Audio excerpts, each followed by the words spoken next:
पहले तो आपका धन्यवाद कि जिन लोगों ने मुझे मौका दिया और गुरु जी संत जी ने मुझे समय दिया, क्योंकि मैं बहुत छोटी हूँ, मेरे में इतना वो नहीं है, शक्ति नहीं है कि मैं यहाँ तक पहुंच सकूँ। भगवान रास्ते बनाता है। मेरे पिताजी 2006 में चले गए थे मुझे छोड़ के, तो वो मेरे पहले गुरु थे, क्योंकि 3 साल की उम्र से उन्होंने मुझे पूरा आध्यात्मिक उसमें डाल दिया था और मेरी जिंदगी में सच के रास्ते पे चलने की मुझे बहुत प्रेरणा दी थी, जो अब जितनी मर्जी लोग कोशिश कर लें वो बदल नहीं सकती है।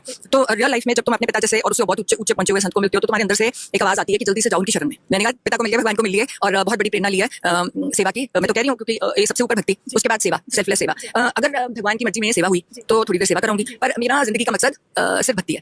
भक्ति के सिवाय कुछ नहीं है। सेवा मैंने 12 साल की उम्र हो गई है, मेरी बहुत दाहिनी में की, आज तक करती आती हूँ। जो लोग सेवा करते हैं यहाँ पे भी तो सेवा ही हो रही है, तो उसमें कहीं जाने की जरूरत नहीं। जो इंसान मानता है कि उसको सेवा करनी है वो कहीं भी सड़क पे खड़ के सेवा कर देता है। तो बहुत बड़ी प्रेरणा होती है हम जैसे लोगों के लिए। और मैं फिर वही कहूंगी कि पॉलिटिशियंस को अगर हम खत्म कर दें हिंदुस्तान की धरती पे और ऐसे लोग राज करें तो ये मतलब बदल सकते हैं सृष्टि को एकदम से। 6 महीने भी नहीं लगेंगे। और मैं सब बच्चों को सबको यही कहती हूँ कि तुम ये गलत मार्ग जो चुन के इधर उधर भटक रहे हो, संतों की श्रेय में जाओ, ताकि तुम्हें समझ आए कि जिंदगी जीनी कैसे है। अगर हमने जिंदगी जीनी नहीं सीखी तो हम ये हमारा जन्म किस काम का, फिर तो हम 84 लाख योनियों में बढ़ जाएंगे। फिर कब हमें ये जीवन मिलेगा? शरीर तो मिलेगा नहीं, शरीर ने वैसे हो जाना है, पर आत्मा को कैसे लेके जा रही है वो तो आगे चलेगी, है ना। तो अगर गलत काम करेंगे तो गलत जुनी में चले जाएंगे, और गलत करेंगे तो और गलत जुनी में चले जाएंगे, अच्छा करेंगे तो यहीं से ऊपर जाएंगे, नीचे नहीं जाएंगे। मैं तुमको ये कह रही थी कि मुझे यहीं रख लो। अगर मेरी सेवा नहीं हुई आप मुझे यहीं पाओगे। मुझे सेवा करनी है, अगर मुझे पॉलिटिकली मौका मिला सेवा करने का, लोगों के दर्द दूर करने का, तो मैं करूंगी। नहीं तो मेरा रास्ता तो यही है। और मैं आपको कहूँ जो मनुष्य होता है ना वो दुख सुख के उसमें फंसा होता है। जो मनुष्य से बहुत ऊपर निकल जाते हैं ना संत, और जो कहाँ प्राप्तियां कर लेते हैं, उनको जेल हो, पेड़ के नीचे हो, गर्मी हो, सर्दी हो, बर्फ में बैठा दो, बर्फ के अंदर बैठा दो, कहीं भी बैठा दो, तो उसकी साधना में कोई फर्क नहीं पड़ता। उल्टा, क्योंकि वो लोगों से इतना ज्यादा नहीं मिलते तो उनकी साधना भी पता नहीं कितने गुनी हो जाती है। पता नहीं कितने ब्रह्मांडों की सैर करके आए हैं। ये ब्रह्मांड जो हमें दिख रहा है ये वहाँ के राज्य नहीं है, इसके सिवाय और बहुत ब्रह्मांड है जिनके बारे में ये जानते हैं। तो मैं यही कहती हूँ कि सारे लोग शरण में आए, कुछ सीख के जाए यहाँ से। देखो यही वही प्रेरणा थी। मैंने भी बोला कि आप चाहते क्या हो, मैंने कहा भक्ति और सेवा। तो उनको अच्छा लगा कि मैंने वही मांगा जो उनके दिल में था देना चाहिए, और आशीर्वाद दिया खूब सारा, और प्रेरणा मिली है अच्छा काम करने के लिए। और बेटी बनाया, मतलब बेटी जबरदस्ती मैंने खिला लिया। मैं भी तो बेटी हूँ, तो कहना पड़ा उनको कि बेटी है।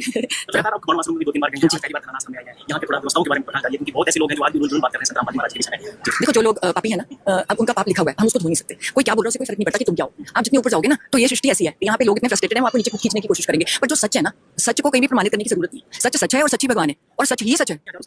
देखो दहेज होना नहीं चाहिए। मेरे घर वाले से एक चीज नहीं ली मुझसे। मेरी मम्मा ने एक वो बनाया कड़ा, कहते अगर कुछ दिया आपने, कहते आपकी बेटी मेरी इज्जत कैसे करेगी? कहते मैंने आपसे बेटी लिया, मैंने इसके साथ ये नहीं लिख के लिया कि आप इसका सामान दोगे। कहते अगर मैं इसकी सेवा ही नहीं कर सकता और इसको रख ही नहीं सकता तो आपके उससे दहेज से मैंने इसको पालना है, तो उससे अच्छा मेरे साथ शादी ना कराए। तो जो लोग सोच में हैं तो ये बहुत बड़ी प्रेरणा है, क्योंकि वो इंसान लालच में आ जाता है। जो इंसान को लालच में आना नहीं चाहिए, क्योंकि आपको सब कुछ मिल गया, आपकी अर्धांगिनी आपके घर को चलाती है, आप अर्धांगिनी की किस्मत का खाते हो। जो इंसान अपनी बीवी की इज्जत करता है, उसे अपने से ऊपर जाके उसकी सेवा करता है, उसका ख्याल रखता है, उसी घर में शांति होगी, उसी घर में भगवान सब कुछ देगा। क्योंकि वही लक्ष्मी माइयां है, वही सरस्वती माइयां है। और मैं तो कहती हूँ बेटियां बेटियां बेटियां बेटियां हूँ, क्योंकि आजकल की जो बेटी है ना वो लड़के से बहुत अच्छी। बिल्कुल यही लोग बचेंगे, इन्हीं लोगों से आगे चलेगा। हमारा लोगों का ये फर्ज होता है कि जब हम कुर्सियों पे बैठ जाएं, हम ऐसे कोई कानून व्यवस्था बनाएं जिससे सबसे बड़ी पनिशमेंट है जो ऐसे लोगों को मिले। देखो दोनों तरफ से काम चलता है। एक तो होता है कि प्यार से समझाना, एक होता है थोड़ा सा डंडे से समझाना। अब हम बाहर की कंट्री में जाते हैं, एकदम हमें अकल आ जाती है, तो वो यहाँ क्यों नहीं है? तो इसके लिए बहुत बड़ा सोच रखा है। पहले नहीं बताऊंगी, लोग डर जाएंगे मेरे से। तो पर ये होगा, क्योंकि किसी को गंदी नजर से देखना वो भी बहुत बड़ा पाप है। किसी लड़की को देख के गलत सोचना वो भी बहुत बड़ा पाप है। मतलब आगे करना तो खैर बहुत ही बड़ा पाप है। जब किसी इंसान को ये समझाया गया कि ये तू सीधा नर्क का रास्ता खोल रहा है, और नर्क कैसा होता है? डॉक्टर एक जरिया है, डॉक्टर भगवान नहीं है, डॉक्टर हीलर नहीं है। डॉक्टर एक जरिया है जो भगवान की एनर्जी लेता है यहाँ से और आगे देता है। अगर वो अपने आप में मैं ले आई, मैं ठीक कर रहा हूँ, तो वो गलत है।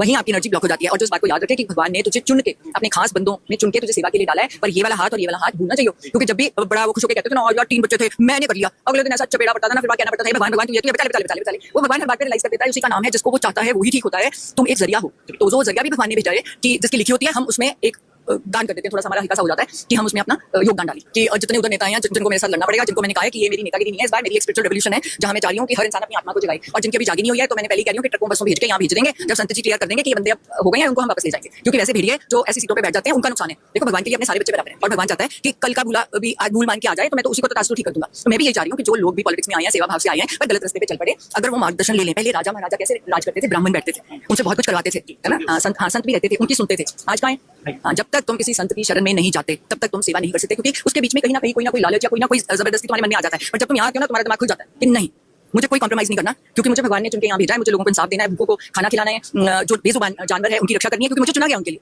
कि हर इंसान के मुंह पे खुशी लेके आनी है, उसके घर में अन्न होना चाहिए, ऊपर छत होनी चाहिए, उसका काम चलना चाहिए। कब तक हम भेड़ियों की तरह लोगों की उस पे जेबों पे मारते रहेंगे जाके, है ना? फिर तो हम डकैत बनेंगे। तो आप जो करेंगे, देखो मैं हमेशा कहती हूँ कि एक मंत्री बन जाते हैं, मैं भी मंत्री रही, हम लोगों से पैसा लेते हैं काम करने के लिए। तो इसका मतलब क्या है? जो बंदा पैसे मांगता है वो कौन होता है? भिखारी। तो भगवान कहेगा मैंने तो कुर्सी दी, मैंने तो मंत्री बनाया, और तूने क्या चुना? तुला लेके निकल पे, बस पैसे 5 लाख दे दे तेरा काम हो जाएगा, 4 लाख दे दे तेरा काम हो जाएगा, 10 लाख। तो भगवान ने कुछ नहीं करना, उसको अगले जन्म में बैठा देना किसी पुल पे, वो ढूला लेके। तूने चुना ये, हाँ तूने चुना, मैंने नहीं चुना, मैंने तेरे लिए राजभाग चुना। तूने क्या चुना? कि तो भिक्षा मांगे, लोगों से भिक्षा भी नहीं मांगे, तो चोरी पैसे मांगे उनका काम करने के लिए। दिल को देखो, दिल के जख्म दूर करने आया था ना, तूने तो उसके दिल पे जख्म कर दिया। देखो मैं तो पहले दिन से मेरी एक ही भावना आई है कि भगवान को कई बार सृष्टि पे खुद जन्म लेना पड़ता है। वो बहुत खुश है अपने लोगों में, पर कई बार उनको इंसान बन के इंसान के जामे में आना पड़ता है लोगों को जागरूक करने के लिए। नहीं तो ये कलयुग जैसे चल रहा है, काट काट के हम खा रहे हैं, तो ये ठीक कैसे होगा?